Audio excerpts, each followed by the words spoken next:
C'est marqué dans le Kriyat Shema, ou le Rovdo Bechol Levavchem, ou le Rovdo, pour le servir, Bechol Levavchem de tout votre cœur. Qu'est-ce qu'elle dit la Gemara dans Ta'anit? Ezoi Avoda Shebalev, Zotfila. Quel est le service divin qui se fait avec le cœur? C'est la prière. Comme c'est marqué ou le Rovdo, c'est Avoda, pour le servir. D'accord? Bechol Levavchem de tout votre cœur. Donc, on parle d'un service divin qui se fait dans le cœur. Donc, normalement, quand on parle d'Avoda, on parle du Beth Amikdash, des Korbanot, et il y a beaucoup d'alachot, beaucoup d'inim, de la manière de faire, les kavanot qu'il faut avoir, toutes les alachot, de Touma, de Chatzitza, tout ce qui est nécessaire pour faire un korban comme il faut. Et d'un seul coup, on emploie le même langage pour la prière. D'accord? A priori, la prière, c'est un texte qui, au départ, était improvisé par chacun, et après, qui a été fixé par Anshe Knesset Agedola, et sage de la Grande Assemblée. Mais d'un autre côté, on sait qu'ils étaient 120 dans cette assemblée, et que parmi eux, il y avait 90 prophètes. Est-ce que c'était vraiment nécessaire de prendre des prophètes pour faire la prière? Ouais, même si quelqu'un il se lève un matin, il dit « Éternel, notre Dieu, Dieu de l'univers, qui prodigue les bienfaits à chacun, apporte-nous. » Voilà, j'ai fait une prière, tu n'as pas besoin des prophètes. Qu'est-ce qu'il y a de spécial pour que la prière elle a une telle importance, pour qu'on ait besoin de gens tellement puissants, des gens qui étaient capables de faire revivre les morts, d'expliquer que telle pierre c'était la réincarnation de telle personne, qui avait une tête dure d'ailleurs. Ouais. Donc pourquoi est-ce qu'on avait besoin de gens tellement puissants pour faire a priori une chose simple? Donc ça veut dire que le contraire, ça veut dire qu'en fait la prière c'est quelque chose de très compliqué. Donc quand c'est marqué Avoda Shebalev, après, il y a Gemara dans Brachot d'Aflamet Dalet, Amoudbet, elle dit Amit Palel, celui qui prie, Tsarir Sheikaven et Libo Bekulan. Alors, il doit avoir la kavana, c'est-à-dire la concentration, l'intention, on va voir. Bekulan dans toutes les brachot, c'est-à-dire dans les 19 brachot. Ve'im eno yachol bekulan, et s'il ne peut pas dans toutes, alors il kaven et Libo Be'achat. Alors, au moins, merci, qu'il ait la kavana dans une. Et la Gemara dit c'est quoi Be'avot? D'accord? Quand on a dit Eloké Avram, Eloké Israël jusqu'à Magan Avram, il faut au moins qu'il ait la kavana jusque-là. C'est bizarre. D'un côté, on dit qu'il faut avoir la kavana. Après, on dit que ça suffit ça. Donc, c'est entendu, ça pourrait ne pas être suffisant. Le Rambam, dans les halachot tfila là-bas, il va encore plus loin. Il dit Kol tfila shena bekavana, toute prière qui n'est pas avec kavana, donc avec cette concentration, alors ena tfila, c'est pas une prière. Il dit mais non, mais j'ai lu le texte. J'ai dit ce qui est marqué dans le livre. Oui, on fait du bruit, un peu comme un pot d'échappement. Mais il manque le principe. Il manque la kavana. Ve'imit palel blo kavana. Et si il a prié sans la concentration, choser ou mitpalel. Il doit recommencer à prier bekavana avec la kavana. Ça, c'est le Rambam. Maintenant, on sait que la halakha n'est pas comme ça. Parce que sinon, il n'y a personne qui a déjà fait la prière dans sa vie. Parce que même quand tu penses au fait que tu dois penser... Oui, bon, ça va. Et d'où est-ce qu'il sait ça, le Rambam? Que si quelqu'un n'a pas la kavana, il doit recommencer. Parce que la Gemara raconte, dans Brachot Lamed, Maaseh Rabbi Yannai, il y a une histoire avec Rabbi Yannai, chez Itpalel, Vechazar, ou Mitpalel. Que ses élèves, ils ont vu qu'il a prié, et après il a refait la prière. Et alors la Gemara dit, Dilma Meikara, Lokiven Darte, peut-être la première fois, il n'a pas eu bien la kavana. C'est pour ça qu'il a recommencé la prière. Donc de là, il apprend le Rambam que quelqu'un qui prie sans kavana, alors ça n'a aucune valeur. D'un autre côté, les Chachamim disent Tfila blo kavana kegub lo neshama. Une prière sans la concentration, c'est comme un corps sans âme. Donc un corps sans âme, vous savez tous que c'est un cadavre, d'accord?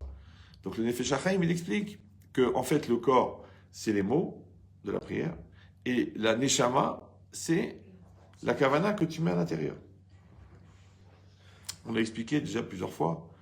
Enfin, je ne sais pas si je l'ai dit, je ne me rappelle plus. Non, je ne l'ai pas dit ici. Que le mot kavana, c'est un mot spécial. D'accord?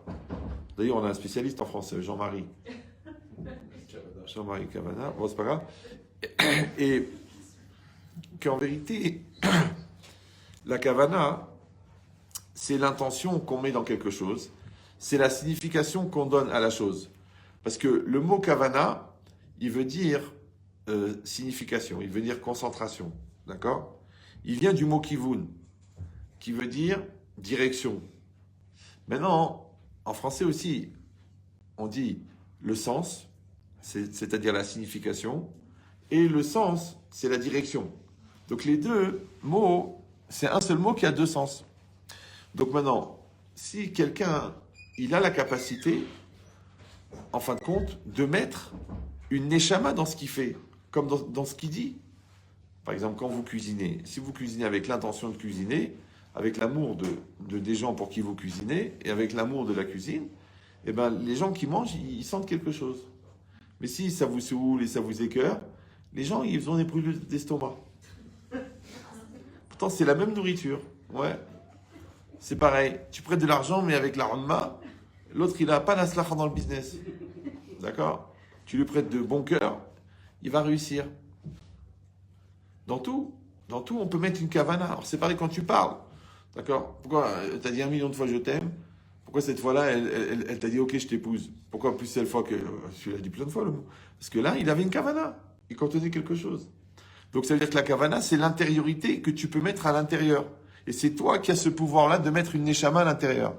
Maintenant, là, ça a l'air d'être que la prière, c'est des mots qu'on prononce, mais que le principal de la prière, le principal constituant de la prière, c'est la kavana que tu as au moment où tu pries. Oui, c'est ce que tu as dans la tête au moment où tu pries. Alors, si on regarde un petit peu dans le Shulchan Aruch, en vérité, c'est quoi la traduction? Quand c'est Adam Tzarich Leitkaven, un homme il doit avoir la kavana. Alors, le Rabbi Yosef Karo, il dit, soit, enfin les deux, il faut Pirush Hamilim, c'est-à-dire la traduction des mots, le sens de ce qu'on dit. Qu'au moment où quelqu'un y prie, il doit comprendre ce qu'il est en train de dire. D'accord? Pourquoi? Et là, il faut bien faire la nuance. C'est pas que si on lui demande la traduction, il est capable de la donner. D'accord? Mais au moment où il le dit, il pense pas à la traduction. Non, il doit comprendre ce qu'il dit au moment où il le dit. Vous me suivez ou... D'accord? Maintenant, s'il dit les mots comme ça, sans les comprendre, il n'a pas prié. Mais s'il le dit en comprenant, il a eu la kavana. Deuxième, il dit, c'est quoi que Dalifnemi Ataomed, tu dois savoir devant qui tu te tiens. Ça veut dire que la personne, au moment où elle prie, elle doit savoir qu'elle prie devant Hachem. D'accord? Je sais que vous allez me dire, c'est un petit peu évident. D'accord? Parce que si vous réfléchissez bien, c'est quoi la prière, la Hamida? On parle que de la Hamida, bien sûr. Ouais. C'est de parler à Dieu. Alors, quand tu parles à quelqu'un, ben, numéro 1, tu sais que tu t'adresses à quelqu'un. Numéro 2, tu sais que tu es en train de parler. Non, tu comprends ce que tu dis. Parce que savoir que c'est en train de parler, c'est un troisième niveau de Kavana. Ça, c'est le Chazonish qui a amené ça. Mais le Raphaël de Brice qui a amené ça. C'est-à-dire qu'au moment où tu pries, tu dois être conscient que tu es en train de prier. Maintenant, si toi, en même temps que tu pries, parce que tu connais par cœur, tu penses à autre chose, étant donné que ce qui donne de la valeur à ta prière, c'est la conscience de ce que tu es en train de faire, donc quand tu penses à autre chose, tu penses à autre chose.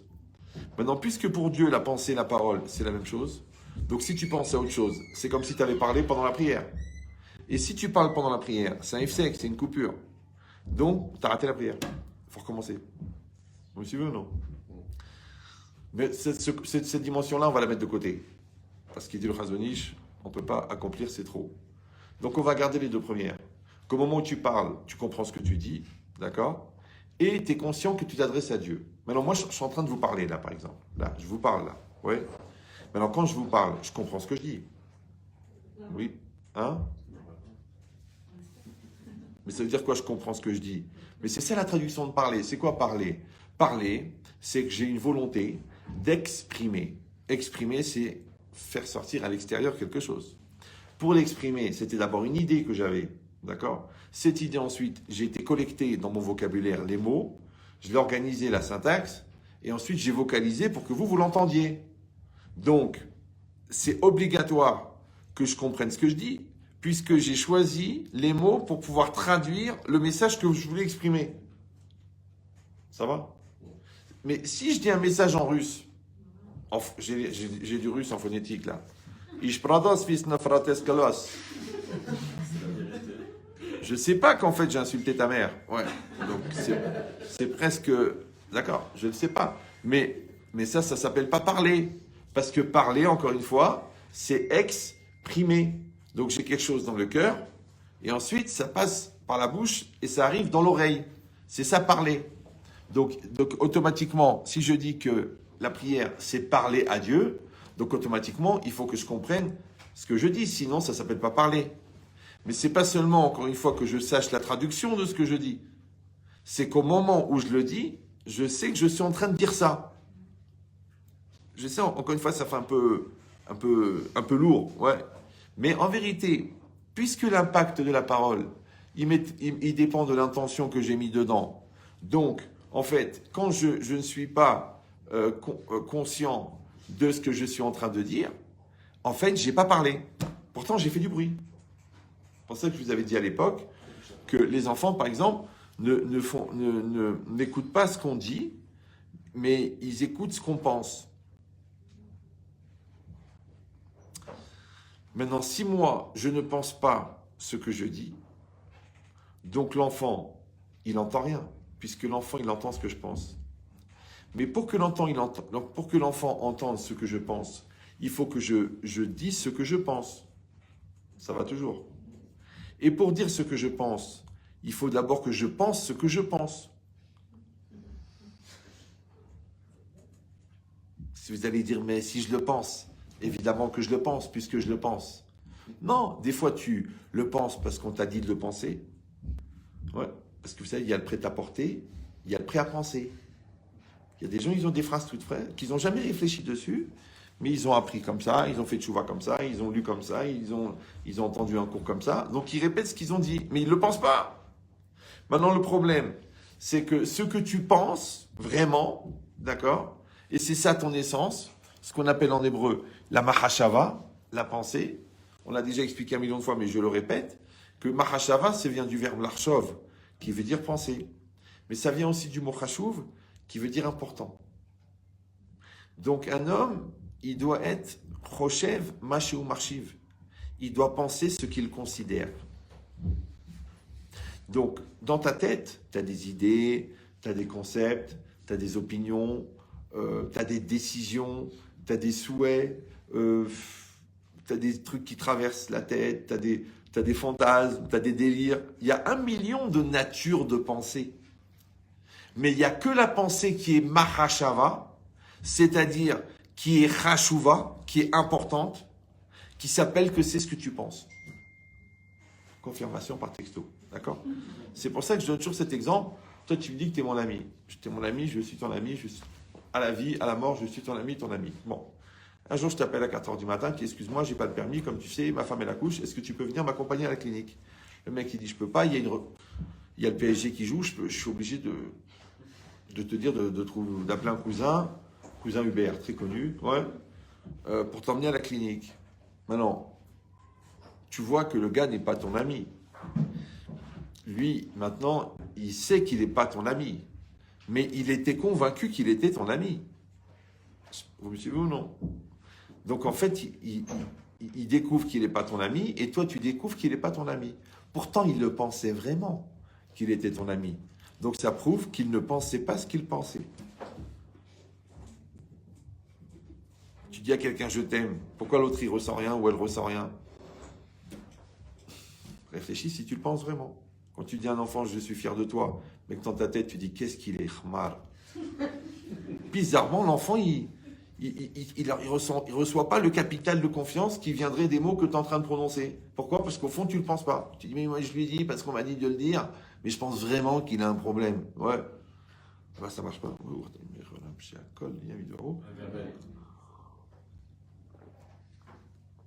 Longtemps qu'il n'a pas vu la machine, celui-là. Alors, donc, on pourrait encore relever les empreintes. D'accord. Donc, qu'est-ce qu'on est en train de dire? Une chose très importante, ouais,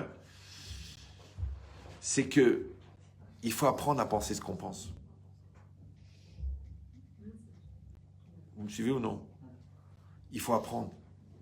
Moi, j'avais très très peur de ça, déjà quand j'étais jeune, et je Je me suis entraîné à peu près pendant 40 ans. Parce que ce qui va t'arriver dans la vie, c'est pas en fonction de ce que tu crois penser. C'est pas en fonction de ce que les gens croient que tu penses. C'est pas en fonction de ce que tu penses devoir penser. C'est en fonction de ce que tu penses. Donc si tu as peur pour la parnassa, mais que tu donnes des cours sur le bitachon, ça ne marchera pas. Donc, tu veux ou non? Si toi tu penses que c'est important de préserver ses yeux, mais que tu as les yeux qui se baladent, tu n'arriveras pas à convaincre. Bah oui, parce que c'est une loi de marketing convaincant. Ça s'appelle Dvarim Hayotzi Min Alev. Les choses qui sortent du cœur, elles rentrent dans le cœur. Mais les choses qui sortent de la bouche, ils rentrent dans les oreilles. Tu veux ou non? Les choses qui sortent de l'esprit, ils rentrent dans l'esprit. Donc l'autre, intellectuellement, il adhère complètement. Après, tu lui dis, bon, mais il faut quand même mettre les tefilines. Non. Je ne peux pas me remettre en cause, parce que j'ai pris l'habitude de ne pas les mettre. Je dis, mais pourquoi? Si je l'ai expliqué 50 fois. Alors, tu sais pourquoi? Parce que tu t'es pas sacrifié pour les tefilines, toi. Donc dans ta machashava des tefilines, il n'y a pas de sacrifice pour les tefilines. Donc lui, il ne peut pas non plus sacrifier son Yetzirara ou ses habitudes pour les tefilines, puisque toi, tu n'as pas sacrifié.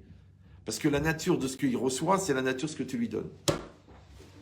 C'est pour ça, quand vous avez la chance de rencontrer un tzaddik, quelqu'un qui a fait beaucoup d'efforts, quelqu'un qui a changé, quelqu'un qui a évolué, il faut prendre des brachot, il faut même prendre des paroles, il faut même prendre de l'énergie. Il faut rien que prendre de l'énergie. Une fois, il y avait le Rav Frankin, c'était il y a longtemps, il y a 30 ou 40 ans, je ne sais pas, il était à un mariage, et il parlait. Bon, on ne comprenait rien à ce qu'il disait. On ne comprenait pas tellement, parce qu'il parlait avec l'accent yiddish, il avait appris le français dans les camps de travail, et puis il zozotait, d'accord? Donc quand il parlait, comme ça.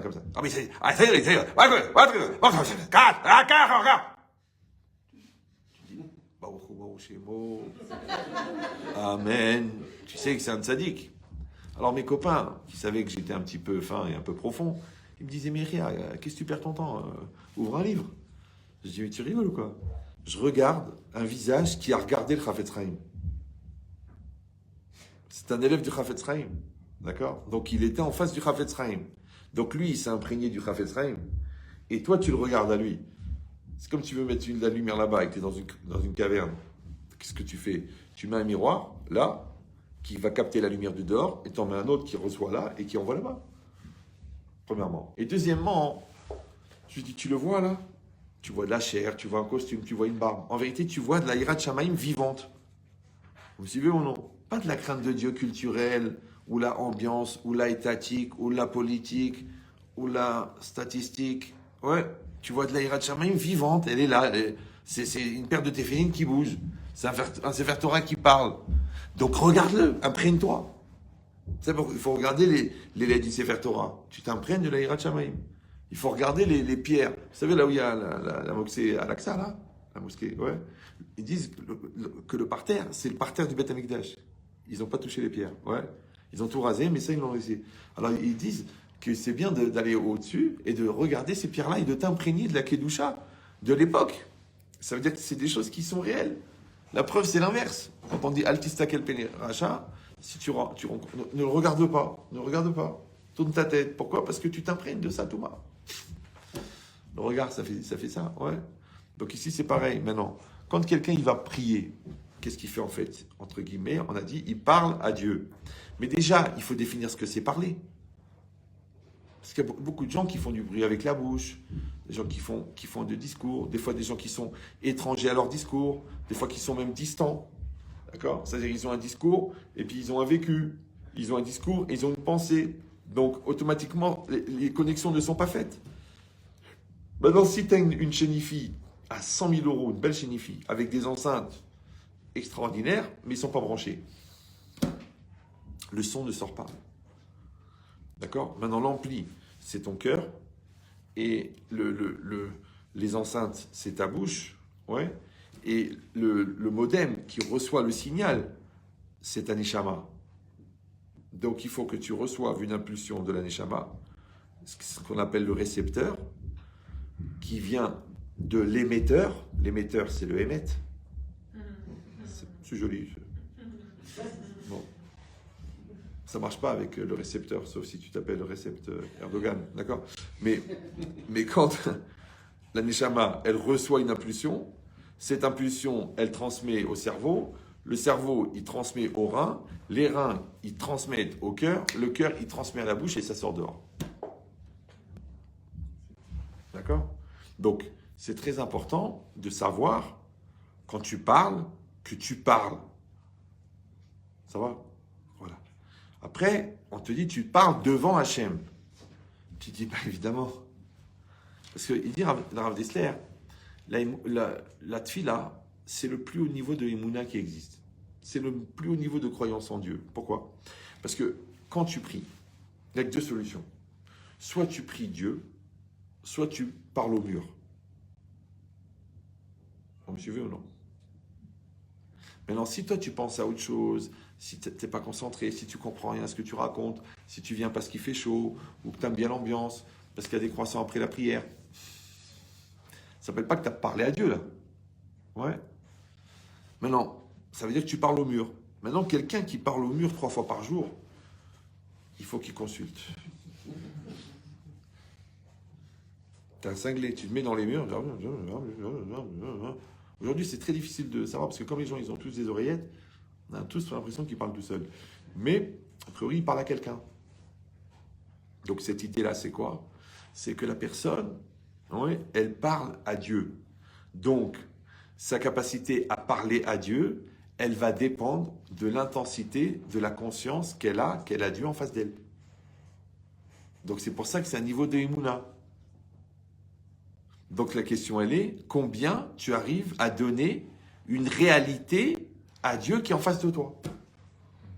C'est pour ça que dans cette Gemara là-bas, dans Brachot, où c'est marqué Dalif Nemiata Omed, sage devant qui tu te tiens, juste un peu plus bas, la Gemara elle raconte que Rabbi Yochanan, il était à la fin de sa vie, et ses élèves lui ont demandé un chemin, une manière pour aller au Lamaba, au monde futur, et lui, il a répondu une chose incroyable, il a dit...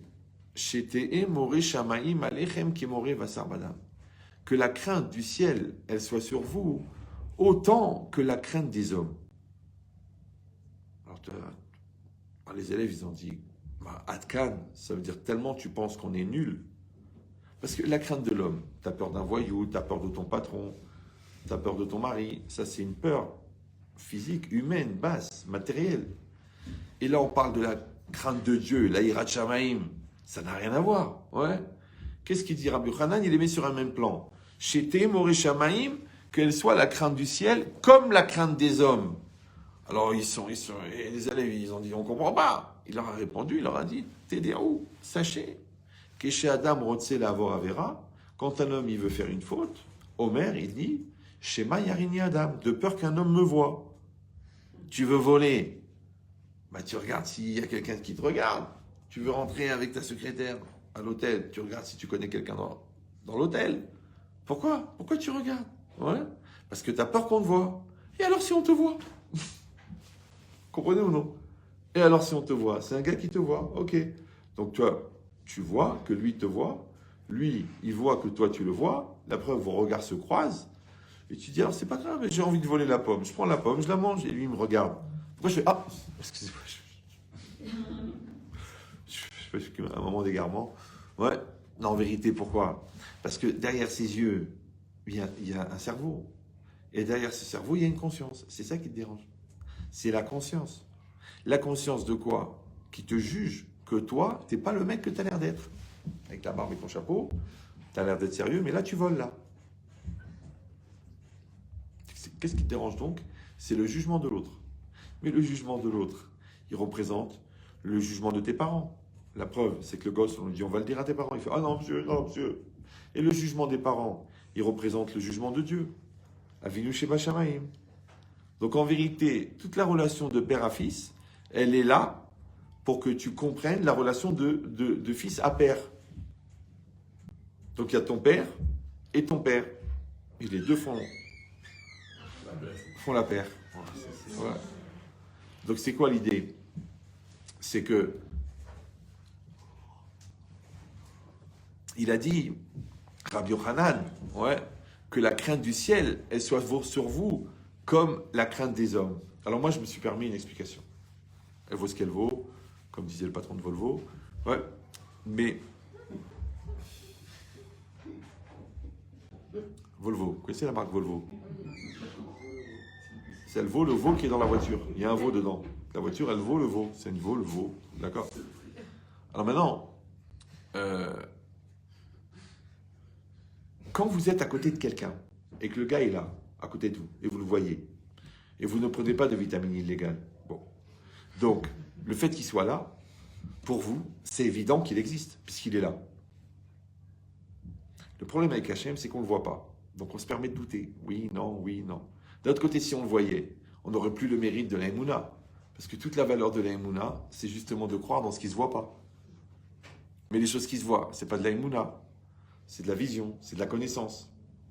Donc, un homme, il va toute sa vie travailler sa Emouna pour réussir à donner à la perception qu'il a de Dieu une dimension aussi concrète que l'existence de son copain. T'as compris, David? T'as compris? Comment? Ça, c'est David? Ah, j'ai mal cadré. Et toi, comment? Ah, c'est pour ça que je te demande. Donc, je répète. Je te donne un truc de conférencier, ce qu'on appelle un suppositoire, à supposer que tu as compris où je l'ai mis. Écoute, c'est que quand l'employé de Sarah t'empêche d'écouter quelque chose, c'est que c'est important pour toi. Donc je redis pour Rabbeinu que je n'ai pas compris son nom, mais bon. Alors, Ruben, d'accord. C'est qu'en vérité, il faut réussir à donner à sa Emouna une réalité aussi concrète que l'autre.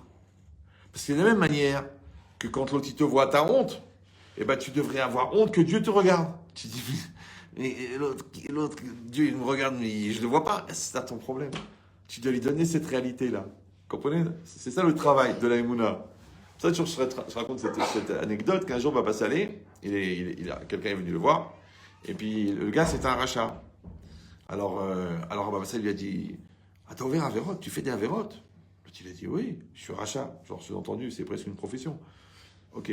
Alors il a dit, ah, voilà, t'as l'homme Fahed. Il a dit, t'as pas peur? Alors, l'autre, il a dit, de qui? Alors, Baba Salé, il a fait. T'as compris ou non? Alors, ça a l'air d'une blague comme ça. Mais pour Baba Salé, Hachem, il est là. C'est pas qu'il est dans ta tête, ou là, une idée, ou là, une sikha, ou là, une ambiance, ou là, la tête de ton rave. Non! Hachem, il est là. Il est là devant toi. C'est tout le travail de la vie, c'est ça. Et si vous allez dire, bon, mais ça reste difficile et je suis sceptique, bah, c'est pour ça qu'on prend des antiseptiques. D'accord? Mais il faut savoir une chose, juste une petite remarque qui va vous aider, si Dieu veut, à dormir. C'est que la perception qu'on aura d'Hachem dans l'autre monde, après notre mort, elle dépend du niveau de perception qu'on en a de notre vivant. Vous me suivez ou non?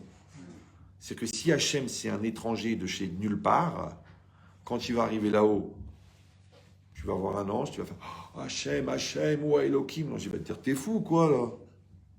Moi, je suis à Catriel. Parce que vous savez qu'un ange, il fait 4000 km de large.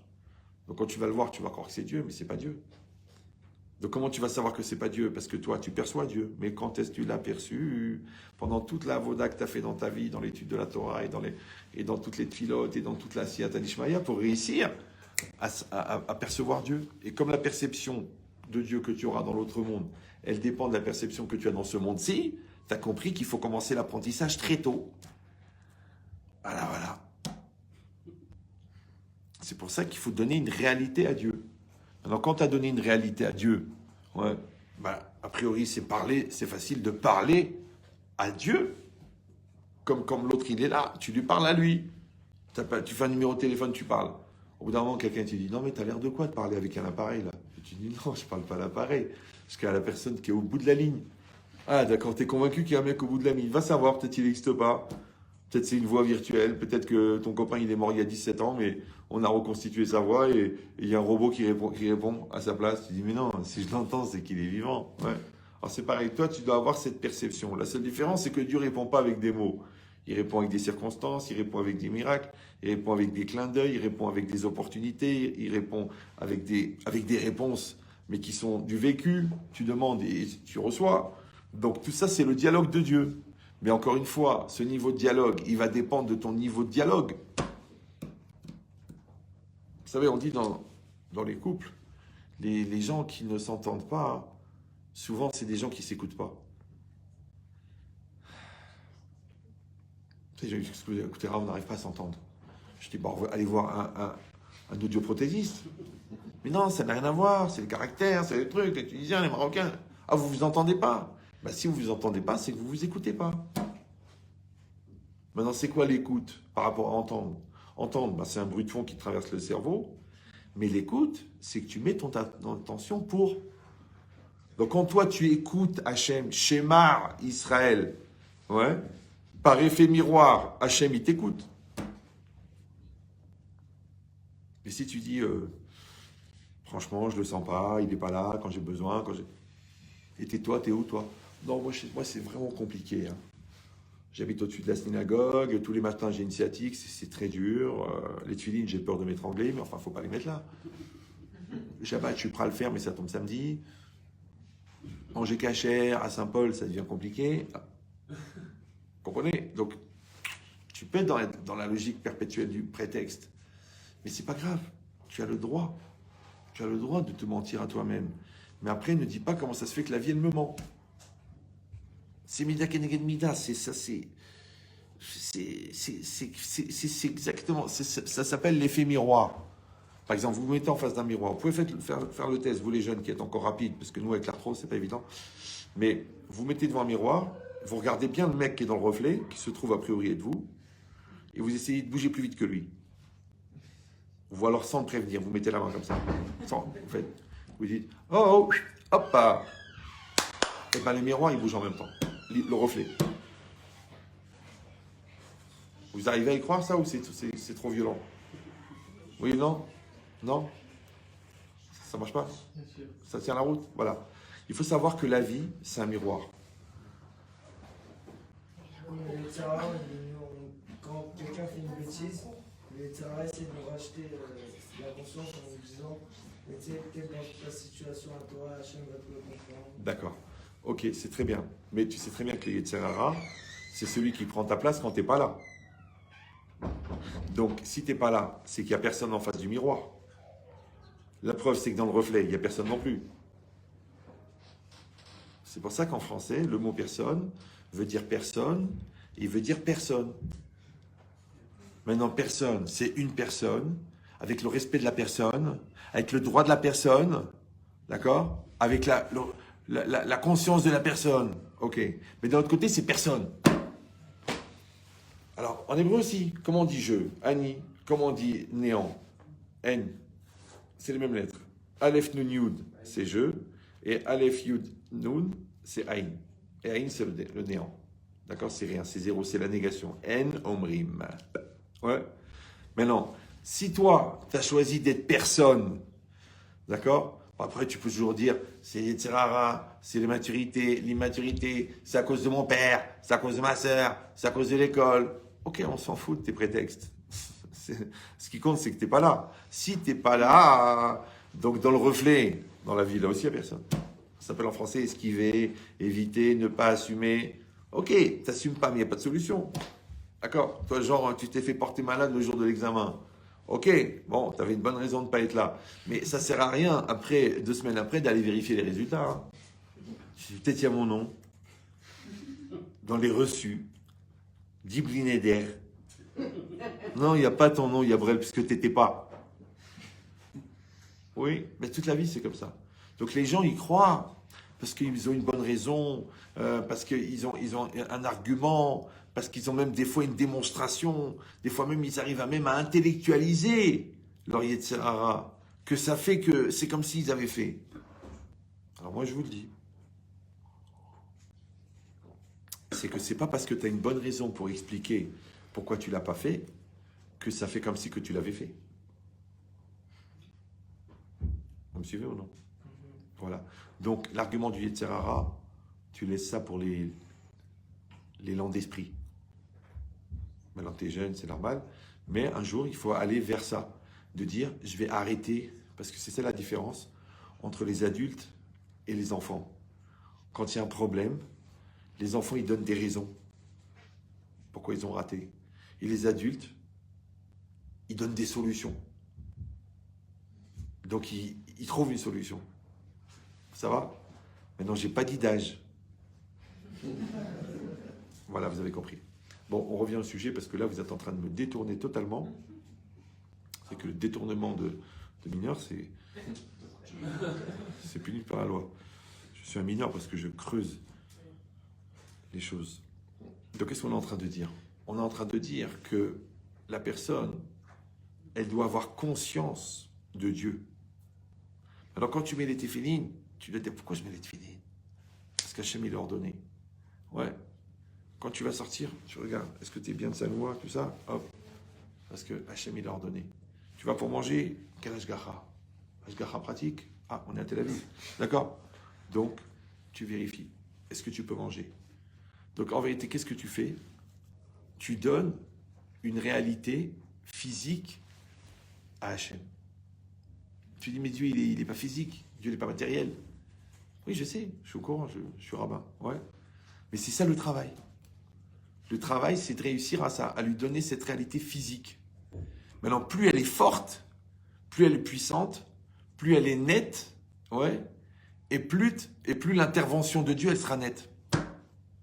Mais quand toi, ta perception de Dieu, elle est floue, et bien aussi ta vie, elle est floue. Après, je comprends rien à ce qui arrive. 6 mois sur la vente, et puis finalement, le mec, il n'achète pas. Je parle à ma femme, elle comprend rien à ce que je raconte. Mon fils, il m'écoute pas. Mes parents, j'arrive pas à parler avec eux. Pourquoi c'est flou dans ta... Tout est flou? Parce que t'es flou. Si t'es net, c'est net. Comprenez ou non? C'est comme si tu prends une photo floue, tu donnes à un peintre, tu dis faites-moi un tableau. Le mec, il te fait un tableau flou. Tu dis mais attendez, mais c'est quoi ça? On voit rien. Tu dis mais monsieur, regardez la photo que vous m'avez donnée. Elle est floue. Donc ça doit être net. Maintenant, si c'est net, c'est net. Quand c'est pas net, c'est pas net. Quand c'est ni net ni flou, ce qu'on appelle Internet. Bah oui, parce que qu'est-ce que tu vérifies tes emails à 4h30 du matin? C'est pas net. Donc vous avez compris maintenant qu'il y a deux choses. On a dit que la prière, c'est parler à Dieu. Parler, c'est évidemment comprendre ce qu'on dit et être convaincu de ce qu'on pense et de ce qu'on veut, de ce qu'on veut dire. Et à Dieu, ça veut dire que je sais que j'ai en face de moi Hachem. Maintenant, la question, elle est-ce que c'est une question de concentration? Genre, je vais faire des exercices de concentration, combien de temps j'arrive à rester concentré sur la même idée?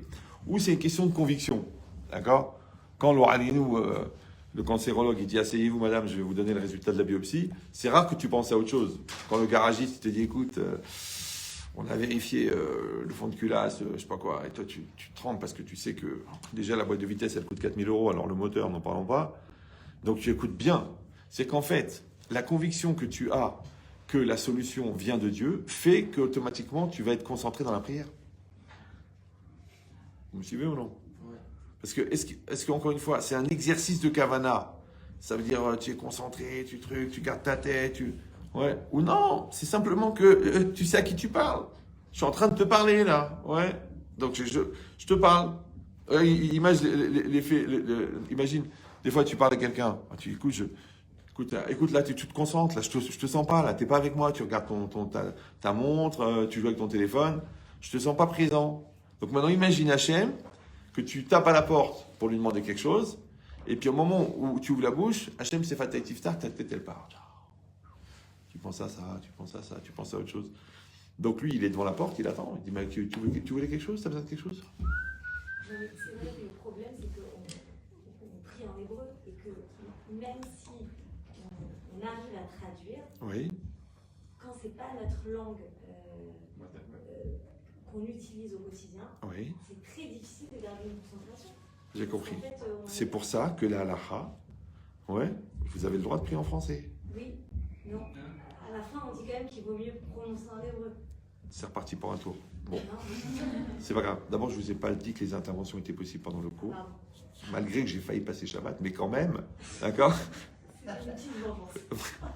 Je l'ai bien senti, la salade cuite. D'accord? Donc, qu'est-ce qu'on est en train de dire? Qu'aujourd'hui, il y a des livres avec la traduction mot à mot, mot par mot, et puis vous n'êtes pas obligé d'être pressé, et puis en plus, vous pouvez le faire à la maison, donc si vous mettez 1h15 pour la mida, c'est pas très grave. D'accord? Mais l'idée, c'est quoi? C'est que nous, on parle de l'objectif, d'accord, vers lequel on doit tendre. Maintenant, peut-être que cet objectif-là, on va mettre 20 ans pour le mettre en place. c'est possible, pour ne pas dire probable. D'accord? Donc, par rapport à ça, mais au moins de connaître l'objectif, de voir vers quoi on doit tendre, vers quoi on doit aller. Donc, dans cette logique, quand quelqu'un y prie maintenant, alors il doit avoir cette concentration. C'est pour ça que la Mishnah, dans Brachot, elle dit Chassidim arishonim ayu shoim sha'achat ou mitpalelim. Ils attendaient pendant 1 heure et ils priaient Kedé chez Ikavnu libem la aviem chez Vashamaim, afin de faire orienter leur cœur vers leur Père dans le ciel. D'accord? Donc, de quoi on parle? Elle dit la Mishnah, les Chassidim arishonim, c'est-à-dire les premiers Chassidim, ouais. 1 heure, ils se préparaient avant la prière. 1 heure, ils priaient. Et 1 heure pour se remettre de la prière, elle dit la Gemara. Donc ça fait 3 heures. Comme il y a 3 prières par jour, ça fait 9 heures. S'ils priaient 9 heures par jour, quand est-ce qu'ils étudiaient la Torah? Ouais, parce qu'ils dormaient 8 heures à part ça. Ouais. Quand est-ce qu'ils travaillaient, la parnassa? Quand est-ce que la Gemara elle répond à ces questions-là? Mais ce qui est intéressant, c'est de se demander, mais qu'est-ce qu'ils faisaient pendant 1 heure avant? Toi, tu viens, tu mets des trucs, tu fais l'électorat, hop, t'attaques. Ouais, c'est 1 heure. Alors, il explique le Nefesh HaChaim qu'en vérité, quand quelqu'un prie, puisque le principal de la prière, c'est la kavana, ouais, donc c'est quelque chose qui est abstrait, c'est quelque chose qui est éthéré, c'est quelque chose qui est dans la tête. Comment quelqu'un, il va réussir à donner, attention, une dimension tellement abstraite que sa prière, elle va être assimilable à sa pensée? Vous me suivez ou non? Alors il dit ça, en fait, c'est une forme de dématérialisation. Ouais. La personne, elle prie. D'accord? Donc qu'est-ce qu'elle fait? Elle se concentre sur les mots de la prière. Elle se concentre sur le son qui sort de sa bouche. Après, elle se figure dans la tête les mots qui sortent de la bouche. Un peu comme la cigarette. Tu fumes, il y a de la fumée qui sort. Eh bien, imagine, tu vois les lettres qui sortent de ta bouche. Vous me suivez ou non? Donc, le son de Baruch Ata Hashem, tu le concrétises, tu le conceptualises dans la tête sous la forme de mots dans l'espace. Donc, tu vois le bet, le resh, le vav, le chav sophite qui sort de la bouche. Baruch, ouais. Et tu te concentres sur, maintenant, l'image de ce qui sort de ta bouche, qui n'est que la représentation du son que tu es en train de prononcer, qui lui-même est la transfert du mot qui est écrit sur le livre. Le livre qui est en papier, qui est sur le bureau qui est en bois, qui est dans la pièce qui est en béton, qui est dans le bâtiment qui est en fer et en béton, qui est dans ton quartier, qui est dans ta ville, qui est sur la terre. Vous me suivez ou non? Donc plus tu vas t'éloigner de la dimension matérielle, et c'est ça la kavana, plus ta prière, elle va s'assimiler à l'objectif que tu cherches à atteindre, qu'elle est dématérialisée. En fait, c'est presque la méditation, la limite de la transcendance, où quelqu'un il sort de son corps, puisqu'il s'assimile entièrement à la prière qu'il est en train de dire. On a raconté une fois au Nefesh HaChaim une histoire qu'il y a eu, il y avait un chassid qui était chez lui en train de prier. Et puis, il s'est mis dans sa salle à manger. Il est en train de faire la mida. Et à ce moment-là, un voisin, un cosaque, un ivrogne, il vient parce qu'il voulait de la vodka. Alors, il tape à la porte. Le juif, donne-moi de la vodka, donne-moi de la vodka. Et l'autre, il est en train de prier, il n'entend rien. Alors, le cosaque, au bout d'un moment, il fait le tour. Il voit par la fenêtre, il voit le juif devant le mur en train de faire comme ça. Alors, il tape à la vitre, tac, il ne réagit pas. Il casse la vitre, il ne réagit pas. Il sort un pistolet, il tire au-dessus de la tête, il ne réagit pas. Les enfants, bien sûr, du juif, ils avaient tellement peur, ils s'étaient cachés en dessous le lit. Au bout de 25 minutes, il finit sa amida, hop, il recule, tac, tac, tac. Le cosaque, évidemment, il s'est découragé, il est parti. Du coup, même pas besoin d'alcool, puisque l'autre, il l'a saoulé, d'accord? Donc, et puis, les enfants, ils vont voir le père, il dit, mais papa, t'as pas entendu qu'on tapait à la porte? Il a dit, qui a tapé? Mais t'as pas vu qu'il tapait à la vitre, t'as pas vu qu'il a cassé la vitre, t'as pas vu qu'il a tiré au-dessus de ta tête? Il a dit, non. Il a dit, non, il est en train de prier. Alors, quand ils ont raconté ça au Nefesh HaChaim, à Raphaël de Vologine, il a dit, Yehudim, Amit Palel, ou Lokar Mekomo. Un juif qui prie, il prend son espace. C'est-à-dire que dans ton espace, parce que là, tu vois, tu as ton espace mental. Après, tu as ton espace physique, qui est rempli de ton espace mental, a priori. Mais et ta aura, c'est-à-dire ton espace de vie, ton cercle d'influence, s'il est rempli de toi, donc c'est complètement plein de toi, donc il ne peut pas rentrer autre chose. Voilà, voilà. Ça s'appelle la force de la concentration. C'est connu le Rav de Brisk. À l'époque où il vivait, c'était le début de l'anesthésie. Et la moitié des gens, ils mouraient parce qu'ils ne connaissaient pas bien les dosages, donc ils tuaient le gars avec l'anesthésie. Donc lui, il n'a pas voulu faire d'anesthésie. Mais on devait faire une grosse opération du dos. Très, très, très douloureuse. Donc qu'est-ce qu'il a fait? Il a dit au docteur, il a dit voilà, j'ai un livre ici, c'était un Chovot Alvavot. Il a dit je vais étudier, je vais me concentrer. Quand je vais atteindre un certain niveau de concentration, je vous ferai un signe, vous pourrez commencer à opérer. Donc ils l'ont opéré sans anesthésie, d'accord? Pendant que lui, il était en train d'étudier. Et il n'a pas eu mal. Tu dis que tout ça n'a pas de sens. Les terminaisons nerveuses au niveau de la peau, au niveau des nerfs, elles renvoient au cerveau. Donc la douleur, tu ne peux pas y échapper. Mais c'est quoi une anesthésie? C'est quoi? C'est pas une année qui a été consacrée à la police secrète russe. Ça, c'est une anesthésie. Non. Oui. Stasi. L'anesthésie. D'accord? Non. En vérité, l'anesthésie, c'est quoi? C'est qu'il y a un signal qui part du nerf jusqu'au cerveau. Qu'est-ce que c'est l'anesthésie? C'est qu'on coupe le signal. Il s'arrête. D'accord? Et quand l'anesthésie, elle baisse, hop, le signal, il repart. C'est pour ça qu'il y a des gens qui, vous savez, il y a des chocs post-traumatiques. Vous savez ça? Des gens, on leur a fait une opération à cœur ouvert. Donc on leur a ouvert le torse, mais ça fait très mal.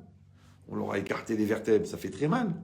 On a sorti le cœur, on l'a posé à côté, ça fait très mal. On a traité le cœur, on a remis le cœur, on l'a refermé. Ils ont eu très mal, mais heureusement, il y avait l'anesthésie.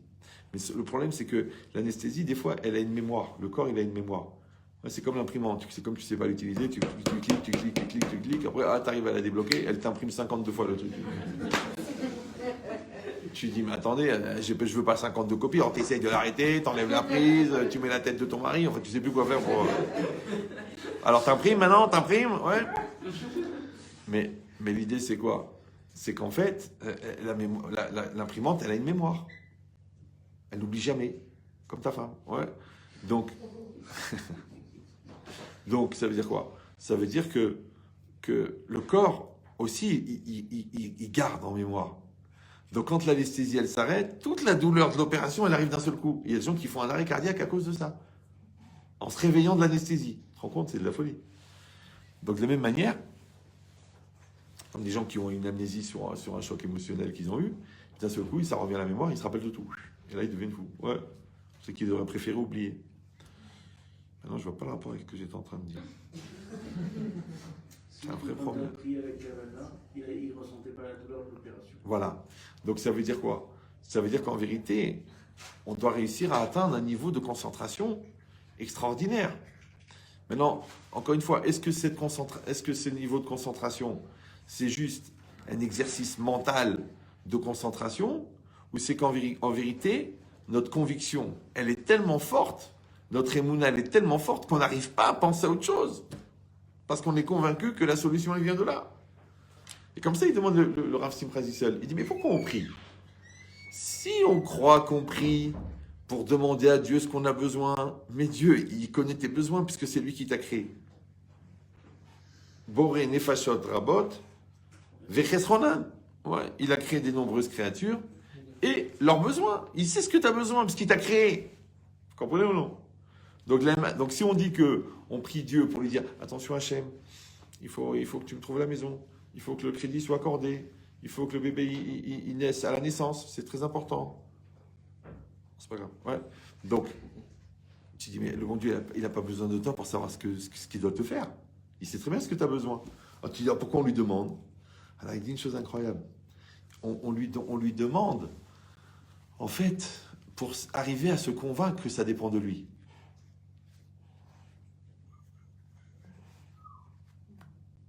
Vous suivez Ouais.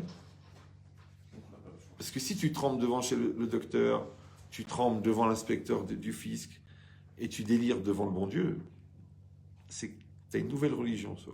Tu dis Baruch Ata, fixe. Fisc. Je suis bon, Baruch Ata, garagiste. Parce que tu penses que ça dépend du garagiste. Donc, en vérité, la logique, c'est quoi? C'est que la prière, c'est un exercice de Emouna. C'est pour ça qu'on doit prier plusieurs fois par jour. Même la Gemara, elle dit Alvaï Sheit Palelu Kolayom. Ça serait bien s'ils priaient toute la journée. C'est-à-dire qu'en fait, on devrait toute la journée prier. Tu dis, mais on n'a pas que ça à faire. Mais c'est quoi le but de ta vie? C'est de connaître Dieu et de faire un avec Dieu. Alors pourquoi tu travailles? Pour pouvoir manger. Pourquoi tu manges? Pour avoir des forces. Des forces pourquoi? Pour avoir conscience. Conscience de quoi? Conscience de Dieu. Donc en fait, le but, c'est d'avoir conscience de Dieu. Alors de faire un shra de 64 ans de vie pour 14 minutes de conscience de Dieu, peut-être qu'il faudrait faire un peu moins de vie et plus de conscience. Maintenant, la parole, c'est un exercice de conscience. On a dit pourquoi quand tu parles? Parce que tu ne parles pas au mur. Donc la parole, c'est un exercice de conscience.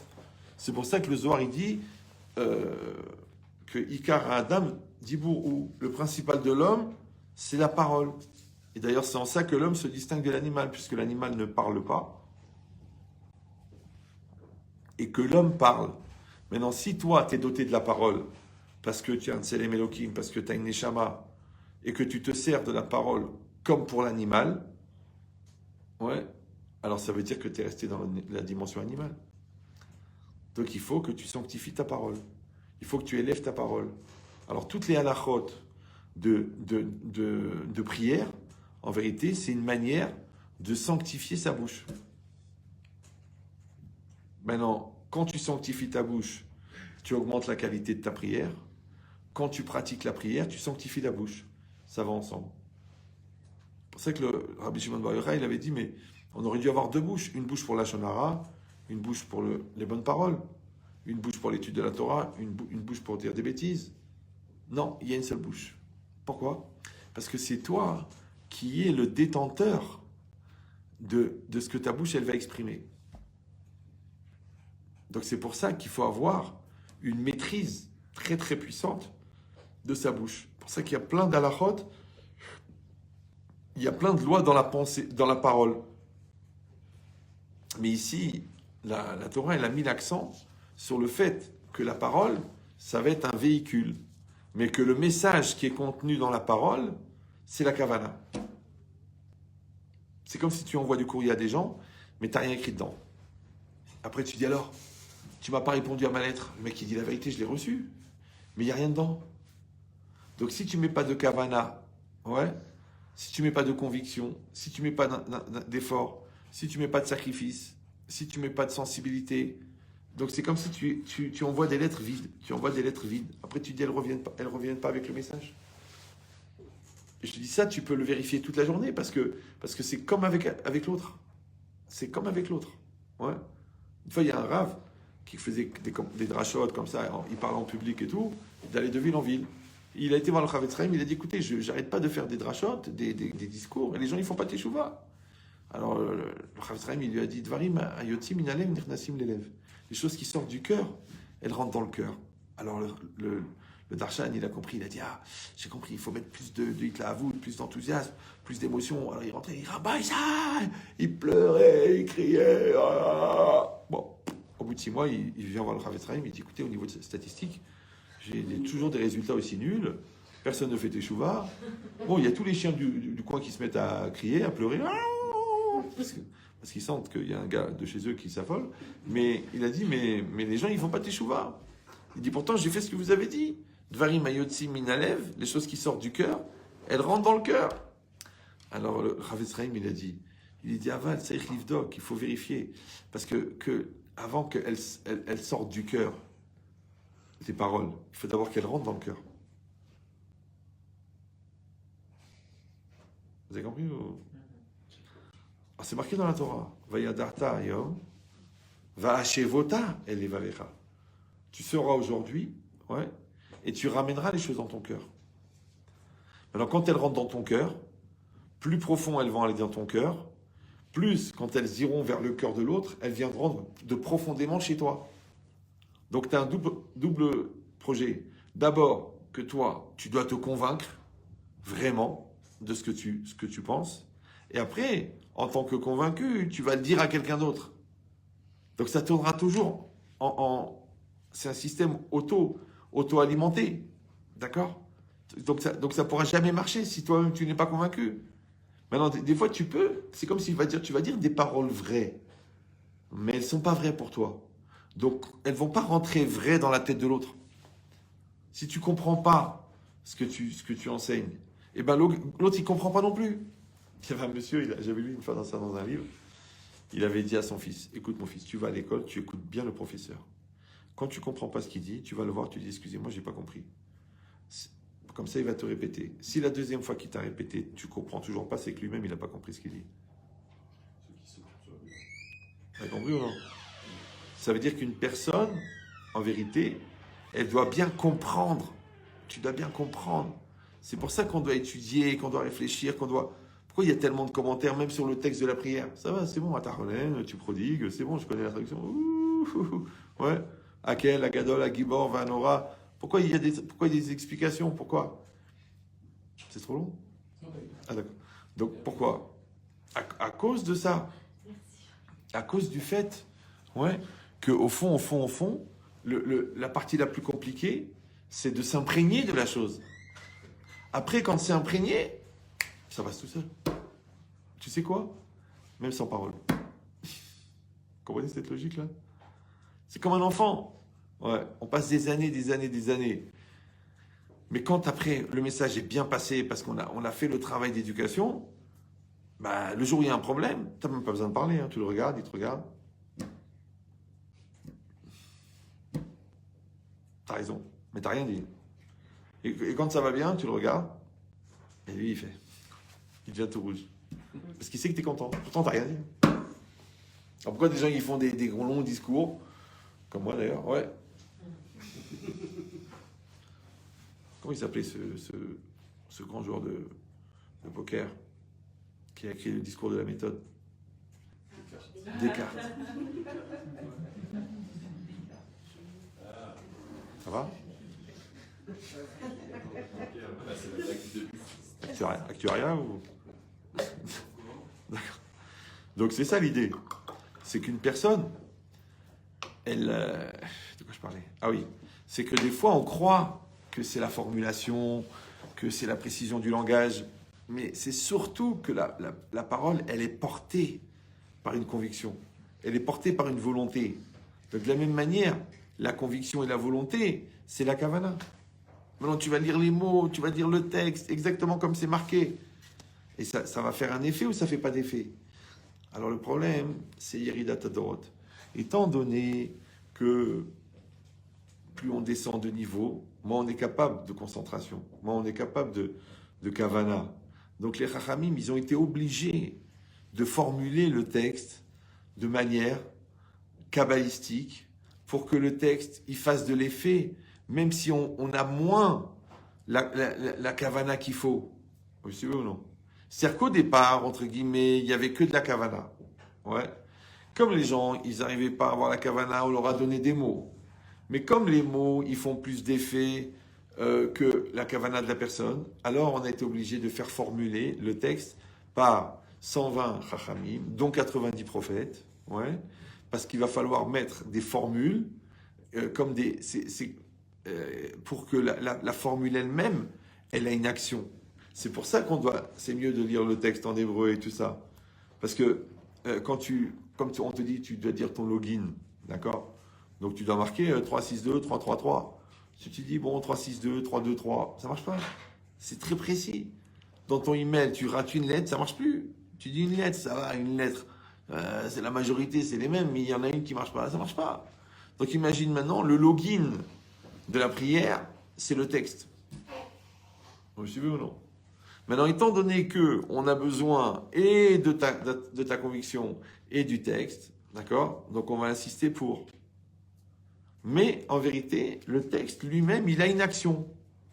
Mais maintenant, pour que ce texte-là, il te soit rattaché à toi, il faut que tu aies conscient que tu es en train de le dire. C'est pour ça qu'on a besoin qu'au moment où tu pries, tu saches à qui tu t'adresses. Et le minimum, même si tu pratiques pas cette langue, ouais, que tu comprennes les mots. Et encore une fois, tu as tout ton temps. Parce que quand tu vas lire le mot et tu vas regarder la traduction, en fait, c'est pas une phrase que tu es en train de dire. C'est pas un discours que tu es en train de faire. C'est comme une formule. Alors, il dit répète la formule. Alors, je te dis les mots au fur et à mesure. Hein. Premier mot, Baruch. Deuxième mot, Ata. Vous avez compris ou non? Et si vous allez dire, non, mais c'est pas comme ça, le charisme, quand tu parles, Baruch Ata, Hashem, Melech Haolam. Non, ça, c'est pas Varouti. Mais le mot, Rav, qui est niftar malheureusement aujourd'hui, il m'avait raconté que, je crois que c'est le Rav Nissan à l'Yeshiva de Brunois, qui est un grand chassid, un grand tzaddik. Il faisait la prière, mais comme il mettait très longtemps pour prier, il se mettait sur un côté. Et les Machorim, qu'est-ce qu'ils faisaient? Comme les murs étaient en carton, ils se mettaient de l'autre côté du mur pour écouter la prière du Rav. Et il disait comment il priait. Toi, tu dis comment tu fais pas? Non, lui, non. Non, t'entends rien. D'un seul coup, Baour! T'entends rien? Ata! T'as compris ou non? Il a dit le mot comme un boulet de canon. Pourquoi? Parce qu'il le charge en puissance de kavana, de émouna, de conviction, comme de l'air comprimé, pour que l'air comprimé, il emmène le mot jusqu'au ciel. Or, c'est quoi l'air? C'est roi. Ouais. Et c'est quoi l'air comprimé? Eh ben, c'est de l'esprit concentré. Ça s'appelle la concentration. Donc, le but, c'est pas genre de dire l'amida, parce que je vois les gens, ils vont très très vite. Ils vont ta. Moi, j'ai honte, parce que des fois, ils m'attendent pour commencer la Hazara. Donc, j'ai été voir le Rav Atalbé, j'ai dit, écoutez, ne m'attendez pas. Premièrement, parce que ça se fait pas, et en plus, parce que moi, ça me stresse, parce que comme je vois que les gens, ils parlent derrière moi, parce qu'ils s'ennuient. Ouais. Mais en vérité, moi, la vérité, je fais pas les cavanotes du Harizal. Hein. Je lis ce qui est marqué, c'est tout. Hein. Donc, j'arrive pas à comprendre comment les gens, ils peuvent faire en une minute ce que moi, je mets 4-6 minutes, et en lisant normalement. Je sais pas, ouais. Après, maintenant, tu dis, bon, c'est normal. Ils vont très vite, parce qu'après, vite, ils ouvrent leur Gemara, et ils finissent le Zohar. Non, après, ils vérifient leur email. Voici si Jennifer, elle est sur TikTok. Chouma, d'accord? Donc, c'est dommage, entre guillemets, de gaspiller une Amida pour rester comme ça. Ou alors, combien t'as payé la BM? La bar mitzvah? Non, la voiture. Ah. Le même prix. Non, mais c'est dommage. T'as compris ou non? Pourquoi? Parce que, puisqu'on a dit que, au fond, le but du monde, au fond, c'est la prière. Donc, cette prière-là, cette amida-là, de ce shacharit-là, de cette semaine-là, de cette année-là, de cette vie-là, tu ne le referas pas. Tu ne peux pas le rattraper. D'accord? Donc, si déjà, fais le bien. Alors, encore une fois, si toi, tu fais la prière, parce que c'est une formalité, parce qu'il faut s'en débarrasser, parce que tu as pris sur toi, parce que tu es bar mitzvah, parce que tu es religieux, ok, c'est bien, tu le fais, c'est mieux que rien. Mais c'est dommage, parce que si déjà tu le fais, fais-le bien. Qu'est-ce que ça te coûte? C'est pareil, ouais. C'est comme si tu t'assois avec ton mari. Ben écoute-le. Tu regardes la télé en même temps, tu joues avec ton téléphone. Oui, comment ça s'est passé la journée? Ah, puis t'es là, et tout. Non, il va mourir un jour. Alors, ne le tue pas de son vivant. Tu éteins ton téléphone, tu éteins la télé, tu t'assois. Alors, mon amour, comment ça a été? Ah, ça me fait plaisir, tu la regardes, elle te regarde, on se comprend, on se fait un bisou. Ça c'est une rencontre. Mais si toi, tu es sur ton téléphone, attends, je finis, j'ai un truc avec ma copine sur WhatsApp. Attends, je dois transférer la conférence, justement, sur la communication dans le couple.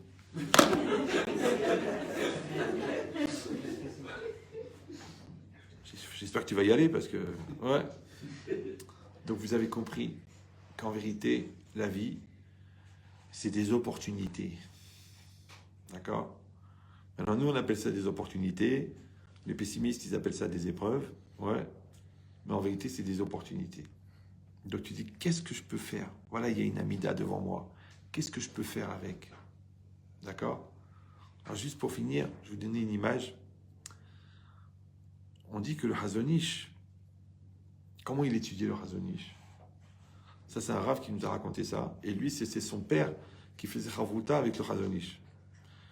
Le Hazonish, c'est quand c'est marqué En Torah niknit et la bemish memit atzmo alea. La Torah ne s'acquiert que chez celui qui meurt pour elle. Ouais. Regardez comment il appliquait ça, le Hazonish. Il a étudié un sujet, en Chavruta, avec sa Chavruta, un très haut niveau, tac, avec des pilpoulim, des calculs, des rolamot, des trucs, de fous. Et ils avaient une table comme ça, avec tous les livres, et 2 chaises, ils étudiaient. Et à côté, il y avait comme un lit de camp, avec par terre des feuilles et un stylo. Et quand le Hazonish, il avait une question, il marchait dans la pièce, il marchait, il se cassait la tête, il devenait rouge. Il mettait toutes ses forces dans cette question, et après, d'épuisement, il s'écroulait sur son lit de camp, il écrivait vite la réponse qu'il avait trouvée, et après, il s'évanouissait. D'accord? Maintenant, dans les livres du Hazonish, il y a des milliers de questions. Je ne sais pas si vous comprenez. Et pour chaque question, il a fait ça. Et c'était comme ça qu'il étudiait. Et sa Chavruta, celui qu'il étudiait, qui était arabe aussi, à un moment, il avait peur, parce qu'il le voyait comme ça, devenir rouge. Il s'écroulait. Il a compris qu'en fait, qu'il faisait un arrêt cardiaque à chaque fois. Alors il lui disait, Rav, la réponse que vous avez trouvée, elle est super, elle répond au Rajba, elle répond au Ran, elle répond à la Stira dans Rabbi Akiva Eiger, tout est super, c'est bon. Il a dit, non, je peux pas. Il dit, mais écrivez cette réponse, ça suffit. Non, il voulait encore approfondir. Et à la fin, quand il disait, mais pourquoi vous écrivez pas la réponse, qu'est-ce qu'il répondait? Il a dit, Anilo Yachol Irtov, je peux pas écrire. Pourquoi? Il a dit, Ani Rod Lo Met Alze, je suis pas encore mort pour cette réponse. Vous avez compris, non? C'est que quand il disait En Torah niknit et la bemish memit atzmo, lui, il a compris, il faut mourir. Toi, tu dis non, ça va, c'est bon. Non, c'est bon, tu suis le truc sur Internet, tu dors à moitié, tu suis un match en même temps. Là, c'est mort, là, c'est mort. Là. Ouais. Tu dis, il faut mourir. Ouais. Ben ça, c'est comme ça qu'il étudiait le Hazonish. Ça va? Vous avez compris ou non? Ok. Encore une fois, c'est pas pour nous. Hein. Moi, je vous montre des madrigotes. Ouais. Et bien, le Hazonish, à la fin de sa vie, il a dit, j'ai encore la force d'étudier, mais j'ai plus la force de prier. Alors, comment il priait? Vous avez compris l'idée ou non? Donc, ça veut dire, comment c'est une avoda, quand on dit, ou le rovdo bechol levavchem, avoda chez Balev, ouais. On parle pas de, que genre, bon, ça va, j'ai fait ma prière, genre, tu t'es rendu quitte, d'accord? Non! Tu as vraiment prié. C'est fatigant de prier. C'est fatigant. Tu as fini. Il faut que tu te remettes parce que tu as eu beaucoup d'énergie, beaucoup de force, beaucoup de concentration. Ouais. Et la preuve, c'est que tu le sais quand tu as fait une bonne prière. Ouais. Et quand tu as fait une prière bidon, tu le sais aussi. C'est normal. On raconte aussi qu'un jour, un monsieur, il a été voir le Chafetz Chaim. Il a dit, est-ce que vous pouvez prier pour une dame, chez une cousine ou je sais pas quoi? Le Chafetz Chaim, il a dit ok. La personne elle est partie et grâce à Dieu, cette personne elle a été sauvée. Et 20 ans après, la sœur de ce monsieur-là, elle a eu la même maladie. Elle était vraiment dans une situation très grave. Donc il est retourné voir le Chafetz Chaim. Il a dit voilà Rav, est-ce que vous pouvez prier pour cette personne? Elle a telle maladie. Le Chafetz Chaim il a dit non. Il a dit mais je comprends pas, elle est très mal, c'est dangereux. Il a dit non. Il a dit, mais il y a 20 ans, je vous ai demandé exactement pour la même maladie, pour une cousine, vous avez prié, au Hachem, elle a été sauvée. Là, je vous demande pour ma sœur. Et vous ne voulez pas? Mais qu'est-ce que c'est pour vous? Je vous demande de prier, c'est tout. Alors il a dit, tu sais, pour ta sœur, il y a 20 ans, j'ai jeûné 1 mois. Il a dit, j'ai plus de force. Il avait peut-être 95 ans ou 100 ans. D'accord? C'est-à-dire, on ne sait pas ce que ça veut dire un tzaddik qui prie. Un tzaddik qui prend sur lui, un tzaddik... Mais si toi, tu vas mieux quand tu le quittes, où elle est ta douleur? Elle est chez lui. Vous me suivez ou non? Où elle est ta souffrance? Elle est chez lui. C'est pour ça qu'on dit, Agmar dit que tzadikim, ils sont misbeach kapara. En fait, c'est comme un hôtel d'expiation. Maintenant, quand il y a au Beth Amikdash, il y a le misbeach. On va brûler des milliers de moutons, des veaux, des taureaux, des babas. Mais le misbeach, il ne bouge pas. Pareil, le tzaddik, il est kapara, il prend sur lui ta souffrance, ouais. Toi, tu t'en vas, t'es bien. Mais lui, il prend sur lui. Alors pourquoi il arrive à prendre sur lui? Parce qu'il t'aime. Il aime tout Am Israël. Donc comme une maman, elle souffre pour ses enfants, comme un père. C'est comme si le nazi, il dit je vais te tuer. Je vais tuer toute ta famille et toi je te laisse vivant. Le gars il veut pas. Il dit moi je vais te tuer toi et je vais laisser vivre ta famille. Il est content, il danse. Parce qu'il a sauvé sa famille. Donc le tzaddik, lui, il est prêt à mourir pour leur Am Israël. D'accord? De la même manière, un papa et une maman, ils sont prêts à tout donner pour leurs enfants. C'est logique. Donc là, c'est pour ça que la prière de la personne, elle est acceptée, parce qu'en fin de compte, il a tout donné. Et même s'il prie en français, même si... Ouais, parce qu'il a tout donné dans cette prière. Et encore une fois, quelqu'un, il le sait. Donc c'est pour ça que j'ai dit, est-ce que tu vas dire que la kavana, en fin de compte, c'est un exercice de concentration? Ou alors non, la kavana, c'est un niveau de conviction. Maintenant, il faut travailler sur les deux en même temps. En même temps, de faire des exercices, de prendre des repères dans les lettres, il faut réussir à rester concentré le plus longtemps possible. Et en même temps, augmenter ta conviction, augmenter ta émouna, que quand tu vois tous les bienfaits qu'Hachem il te fait, et que tu vois que tout dépend de lui, et que tu vois qu'il fait tout fonctionner dans le monde. Alors évidemment, quand tu vas t'adresser à lui, tu vas t'adresser avec la conviction. Ouais, mais si quand tu regardes une émission scientifique, tu dis c'est la science qui a raison. Si quand tu regardes des actualités, tu dis c'est Poutine qui a raison. Donc après, quand tu vas arriver devant Hachem, tu vas penser quoi? Que l'équilibre géopolitique, il dépend de Poutine? Que les élections, ça va remettre en cause ta vie? Qu'on va te sauvegarder de tous les problèmes? Donc ça veut dire qu'une personne, si elle fait des exercices que tout vient de Dieu, eh ben ça sera beaucoup plus facile de prier. Et si elle fait des exercices que tout ne vient pas de Dieu, ça va être très très compliqué de prier. Donc ici, c'est ça ce que ça veut dire. Qu'une personne, elle doit faire une avoda, et que cette avoda, elle se fait au moment de la prière, mais elle se fait aussi en amont, avant la prière, et elle se fait aussi après la prière. Donc avant la prière, il faut se convaincre que tout vient de Dieu. Au moment de la prière, il ne faut penser qu'à Dieu. Et après la prière, il ne faut pas oublier de dire merci au bon Dieu. Voilà, Hazak ou Baruch.